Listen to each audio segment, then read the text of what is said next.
So I love doing lives. Lives for me are really energy rich. But initially, I think some of the mistakes that I made is that I went too long and I was too unorganized. Like I just got up there and just talked and talked without necessarily having a place for them to go.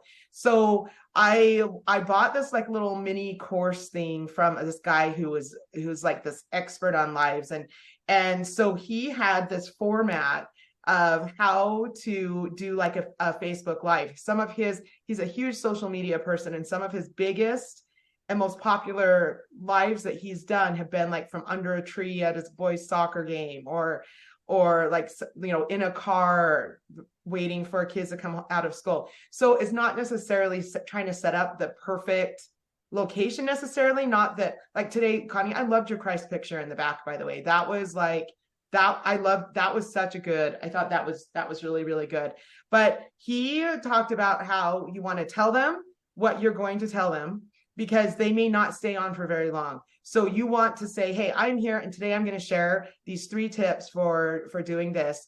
And if you're going to want more information, and then he says you do a call to action at the beginning and at the end, and then you give your little tips, they're whatever they are, and then you review to tell them what you have just told them in case people have come in late and not stuck through the whole thing, and then close it out with your call to action and thank them for their time. So when I started following this, it was not necessarily when the live went on. It wasn't very often that I had more than like 20 people that would come to a live at one time. Most of the time it was like less than 10. But those videos would end up, and this is like 2 years ago, before reels were really a big thing. I would get 700-800 watches on those videos as people would go. So they ended up being something that was really fun and energy rich. I had to always make sure that my chair was up, that my shoulders were back, that I could be energy rich. I got really good at like speaking into the camera, not looking at myself or anything else. So that was a lot more natural for me to make sure that it was a conversational thing. I would watch my mannerisms after to see, okay, what am I doing? Oh, I look to the side a lot. I still do that. Like I just did that right there when I'm thinking. And, but to try and watch, and it just was a refining process. It was just starting out and practice and practice and practice. So I found that for me, streaming through StreamYard was the easiest way for me to stream. I loved that I could have a little nameplate that I could click a button and it would bring up, if I was talking about the top 3 things, it would list them as I was talking, that I could I would just click a button and the next one would come up. Number 2, do this. Number 3, do this. It looked very organized, very professional. My logo was up in the corner, and it's not very expensive. It's not a very expensive software, and I don't know if it can plug into Instagram now, because I let my thing expire in like March. But it would do Facebook, or it would record it and you could put it up later. You could bring guests on and decide how you wanted the guests arranged on your screen. So StreamYard, what to me has been my very, very favorite way to do it, the most professional way possible. So those are my tips to do it. And it's just, I think, a practice thing, and really picturing one of the things Tanya said that she does with her podcast, which I think makes all the difference, is she actually has a picture of somebody that she is speaking to. And I find that to be really, really helpful as well, to really just be able to picture, this is my person, because then it's more that you're actually having a conversation versus that you're just talking to. And even if you don't think it would make that much of a difference, it does make a difference in your voice intonations and what you're doing. So there's my little things.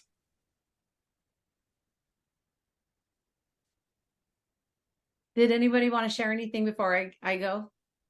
Any thoughts on what she just said? I am excited to reach out to you and to find out more about StreamPlate. StreamYard. I want to know a little bit more about that. Mm-hmm. So I just looked up StreamYard because I hadn't heard of that either. Oh, StreamYard. Yeah. And yeah, that sounds really cool. But just so you know, it doesn't do Instagram because it is horizontal.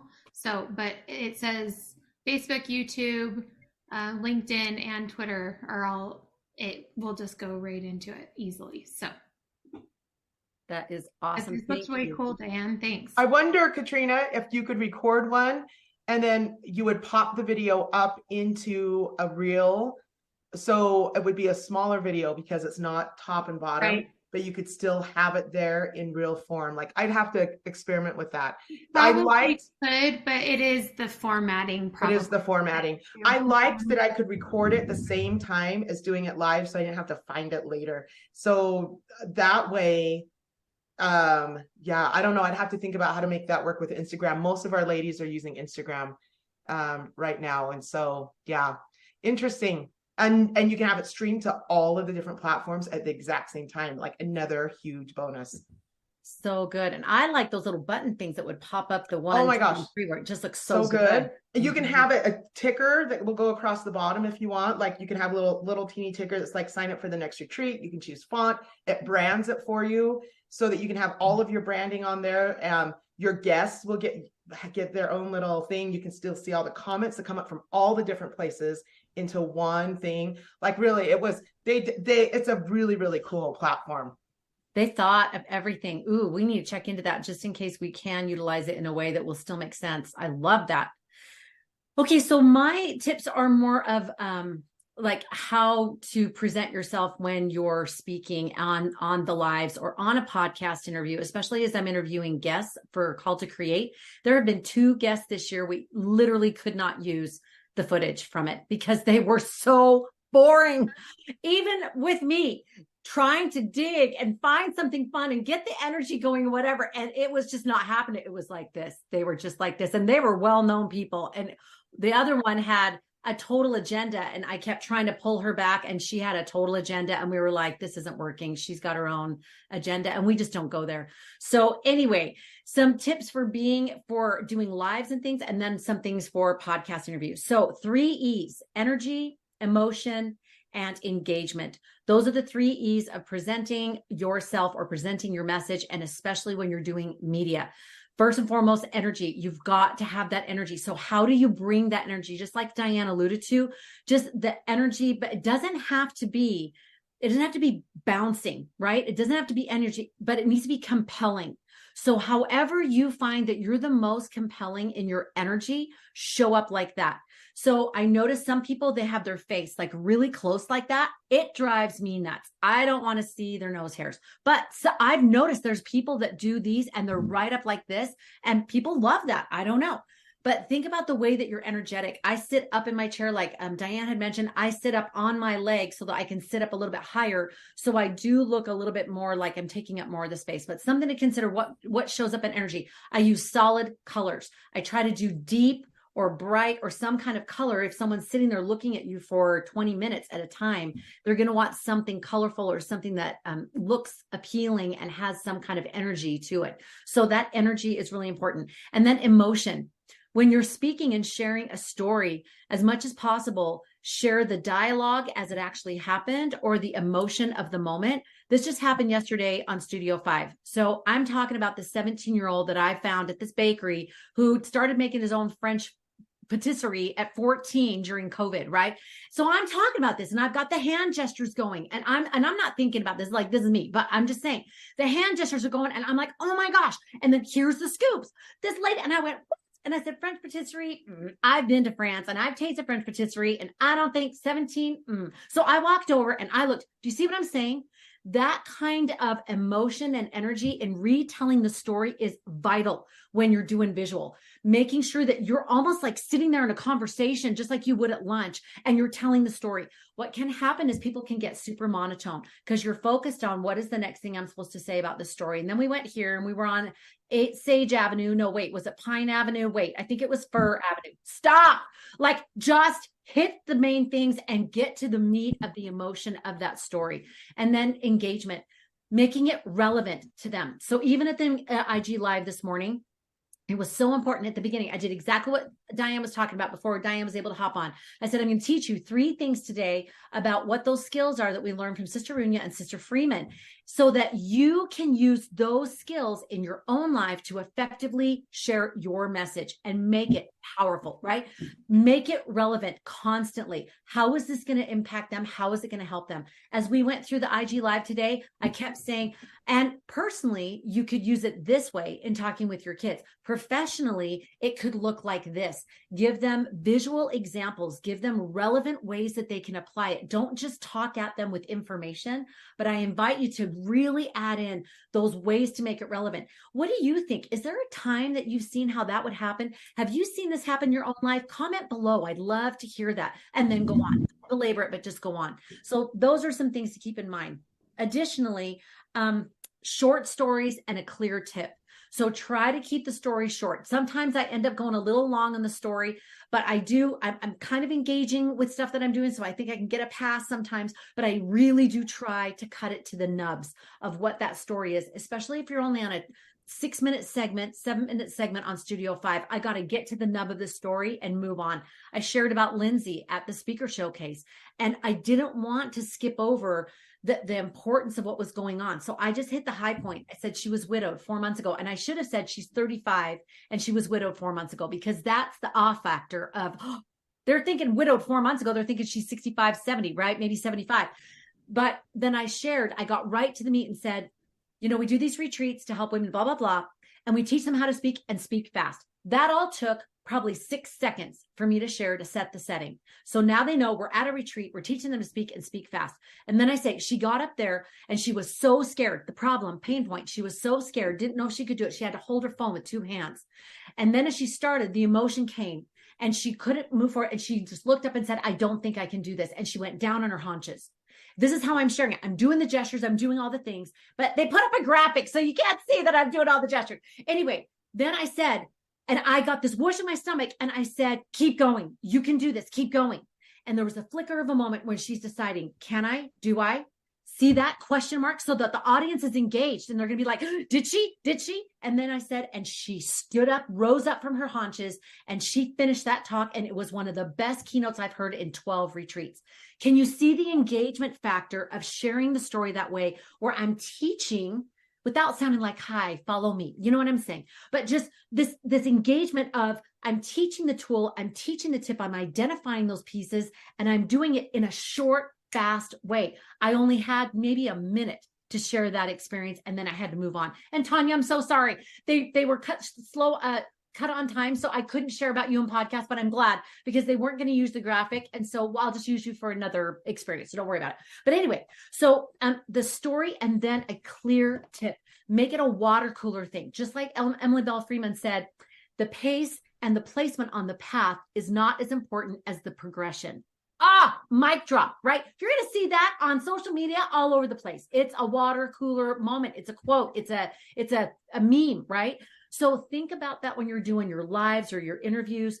Try to talk in sound bites, which sounds terrible, but sound bites. Try to talk in sound bites so that people could say, do you know what she talked about? She said, just like we've had this morning, sometimes the logistics can get in the way of purpose. Motherhood was made to be interruptible. Those are things that are going to go in our conversation and on our social media. So something to consider. And then start review.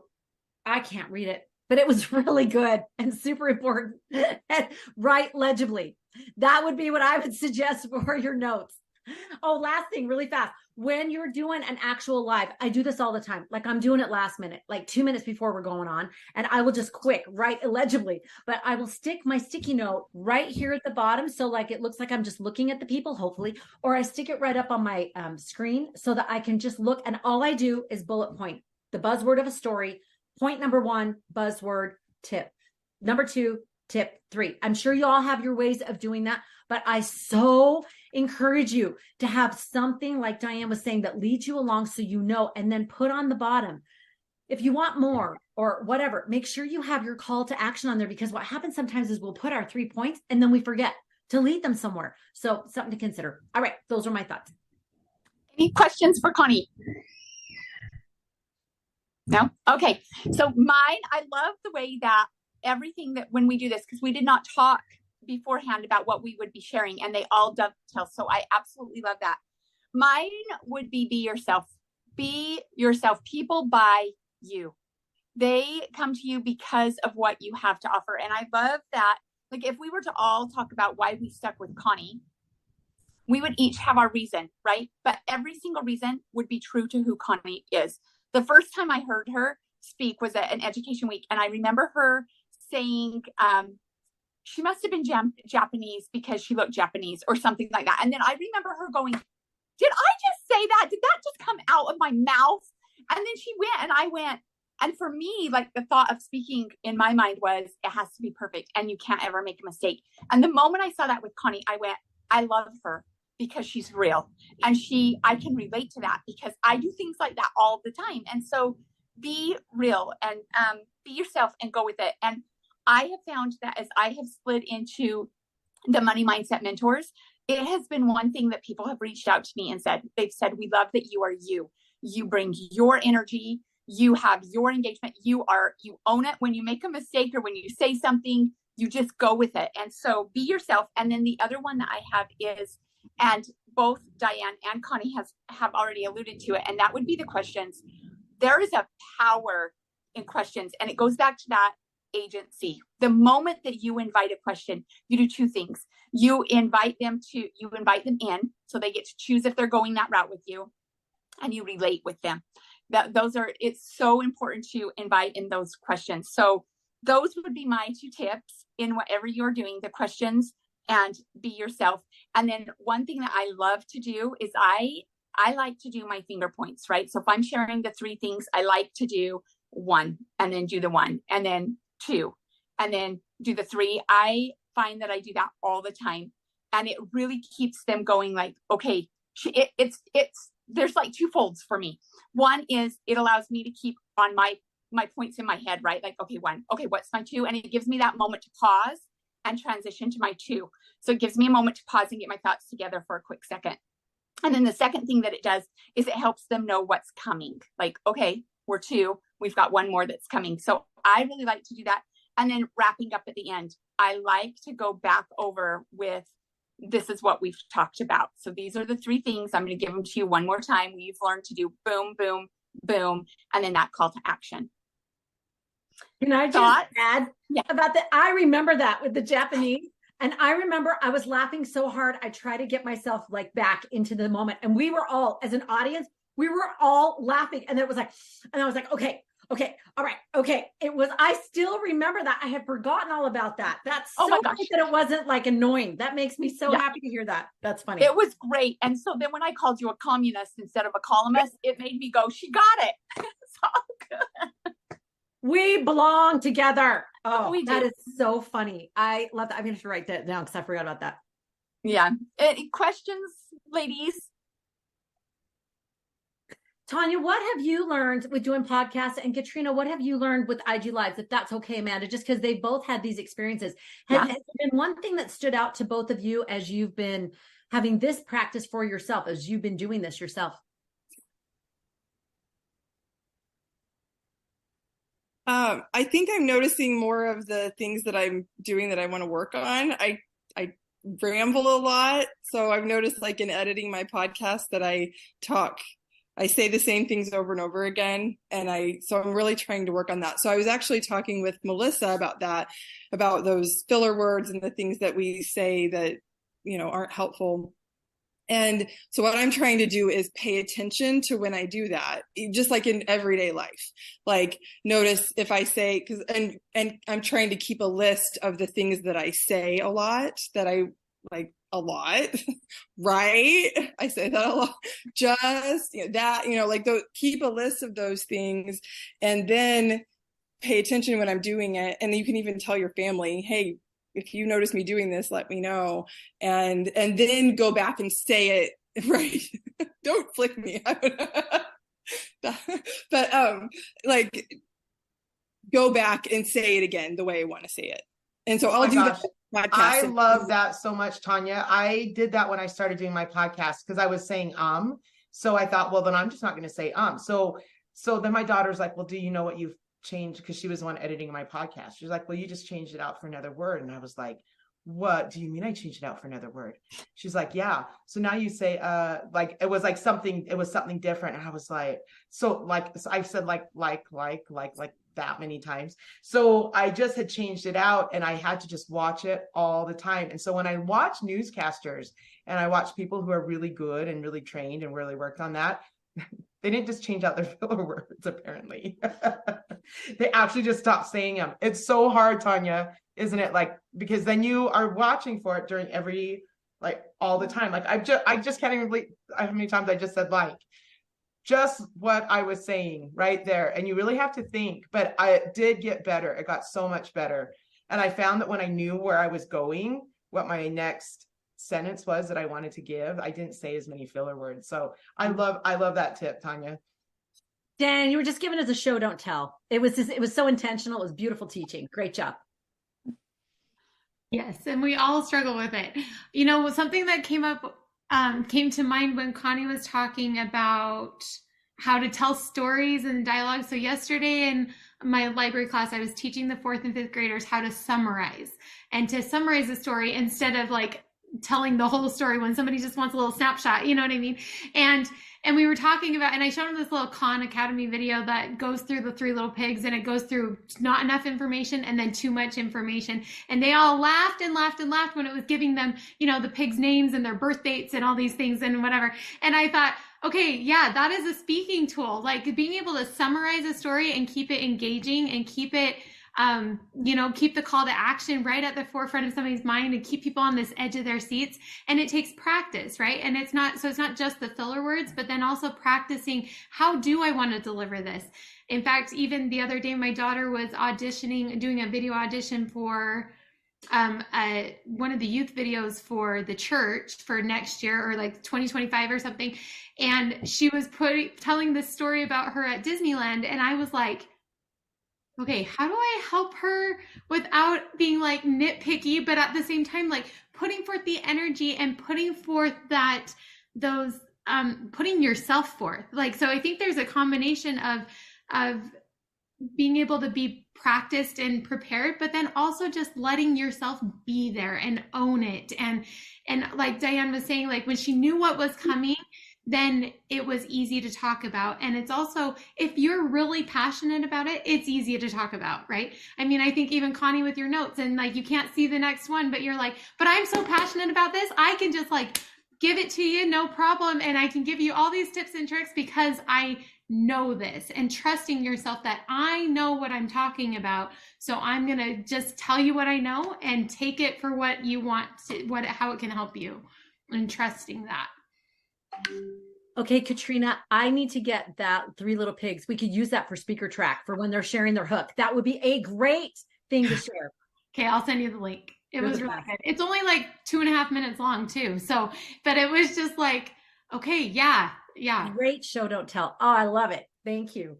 And I would say with that, Connie, like as women are coming in, if they, in their top 5, when they do their strengths, if you see context really high, then you know they're going to have a hard time summarizing the story. They're going to want to give you everything because they have to have all of the details. I don't know if you noticed at the retreat this time, we had one lady that was high in context, and you got like she had to take you back. She couldn't start in the middle. She had to give it to you. So that would be really good to know too, because that would just let you know as you're working with them in a speaker track to work with them a little bit more in that content area. Amen. Once again, StrengthsFinder, so helpful. So helpful. Yes. So you guys, so good. Thank you guys so much for showing up, being here all the time. You are so incredible.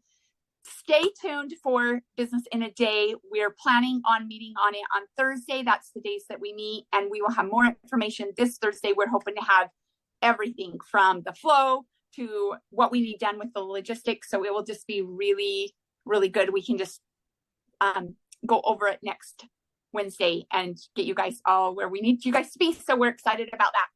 Any last thoughts before we wrap up? Does anybody have anything? Okay, then do we have somebody who would like to say the closing prayer? And I will stop the recording.